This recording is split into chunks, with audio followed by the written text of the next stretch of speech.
শৰৎকালৰ পূৰ্ণিমা তিথিলৈ মাজত মাথো কেইটামান দিন বাকী। ৰাজ্যৰ ভিন্ন প্ৰান্তত দেখা গৈছে শ্ৰীকৃষ্ণৰ ৰাসলীলাক লৈ ব্যাপক প্ৰস্তুতি। সমান্তৰালভাৱে বাক্সাৰ পূব খাগ্ৰাবাৰীতো দেখা গৈছে ব্যাপক উৎসাহ।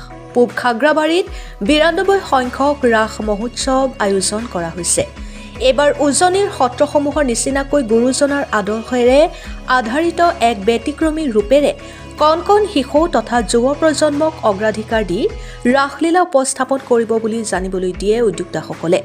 গাঁৱৰ সকলোৱে ৰাসৰ আখৰাত ব্যস্ত হৈ পৰা পৰিলক্ষিত হয়। Bureau report, Arunodoy Assam.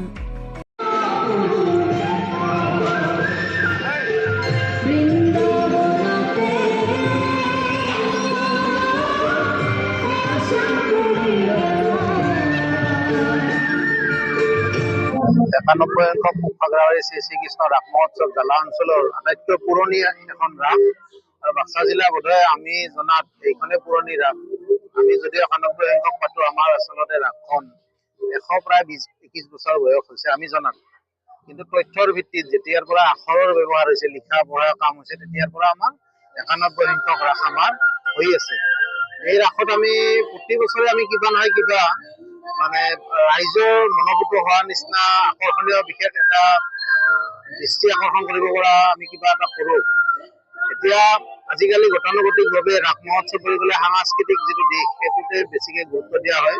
কিন্তু আমি সাংস্কৃতিক দিশৰ লগত সংগতি ৰাখি পেলাই আমাৰ যিখিনি কৃষ্ণৰ ৰাসলীলা বা জীৱন্ত ৰাসৰ যিটো প্ৰক্ৰিয়া, সেইটো আমি আমাৰ এই অঞ্চলৰ আমাৰ গাঁৱৰে সকলো একদম শিশুৰ পৰা বৃদ্ধলৈকে সকলোকে লৈ পেলাই আমি আপোনালোকে দেখিছে আমাৰ এতিয়া আখৰা চলি আছে।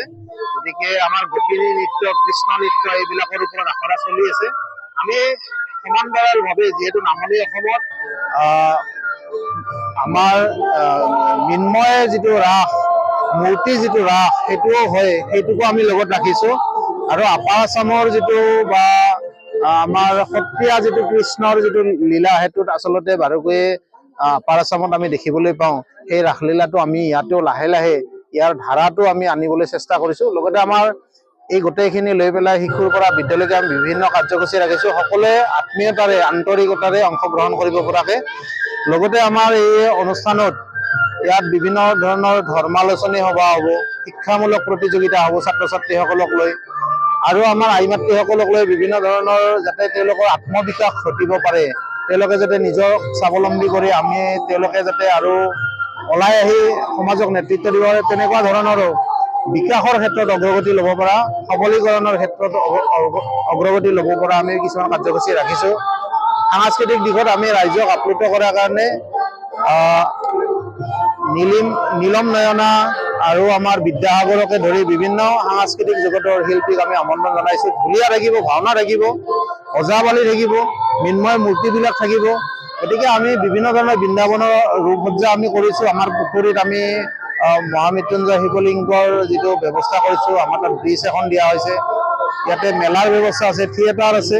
গতিকে সকলো দিশকে সাঙুৰি লৈ পেলাই এই অনুষ্ঠানটো আমি ৰাখিছোঁ, যাতে ইয়াতে সকলো ৰাইজে আহি উপভোগ কৰিব পাৰে। সকলো শ্ৰেণীৰ ৰাইজৰ কাৰণে সমান্তৰালভাৱে আমি কাৰ্যসূচী ৰখাৰ কাৰণে যত্ন কৰিছোঁ। ধৰ্মীয়ৰ পৰা শিক্ষাৰ পৰা আধ্যাত্মিকতালৈকে সকলো দিশ সাঙুৰি লৈছোঁ।